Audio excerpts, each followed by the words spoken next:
কিছু মুহূর্ত কখনো ফিরে আসে না, কিন্তু স্মৃতিতে চিরদিন বেঁচে থাকে। আজ তেমনই একটা দিন। Hey everyone, welcome back to my new blog.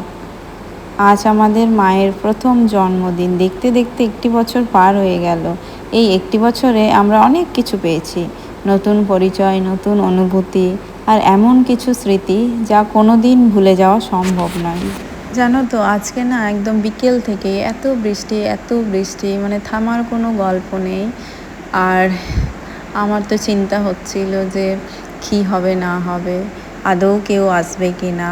তারপরে রাত্রি 8টা বেজে গেছে, তাও কারোর আসার কোনো নামগন্ধ নেই। তারপরে দেখি যে একটু বৃষ্টি থামার পরে সবাই এসছে। মায়ের জন্মদিনটা আমরা কিছু কাছের মানুষদেরকে নিয়ে ছোট্ট করে আয়োজন করেছি। বড় কোনো আয়োজন করিনি, বরং আজকের এই ছোট্ট আয়োজনের প্রতিটি সুন্দর মুহূর্তকে স্মৃতির পাতায় ধরে রাখার চেষ্টা করেছি।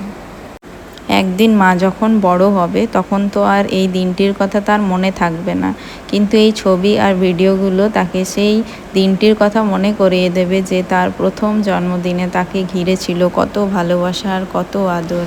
কালকে না অনেকটা দেরি করে ঘুমিয়েছিলাম, তাই আজ সকালে উঠতে একটু দেরি হয়ে গেল। আর উঠেই একদম ঝটপট রেডি হয়ে এখন আবার বেরিয়ে পড়েছি। তো এই বিশেষ দিনটার আনন্দটা শুধু নিজেদের মধ্যে না রেখে স্কুলের ছোট বাচ্চাদের সঙ্গেও ভাগ করে নিতে চেয়েছিলাম। তাই ওদের জন্য সামান্য কিছু উপহারের আয়োজন করেছি। উপহার যদিও খুবই সামান্য, কিন্তু এর মধ্যে ছিল অনেকটা ভালোবাসা। আমাদের ইচ্ছে আমাদের মেয়েটা শুধু নিজের জন্য নয়, তার আশেপাশের মানুষগুলোর মুখেও যেন সবসময় একটু হাসি ফুটিয়ে তুলতে শেখে। ভালোবাসা ভাগ করে নেওয়ার এই ছোট্ট শিক্ষাটুকু যেন তার জীবনের পথে সব সময় সঙ্গে থাকে।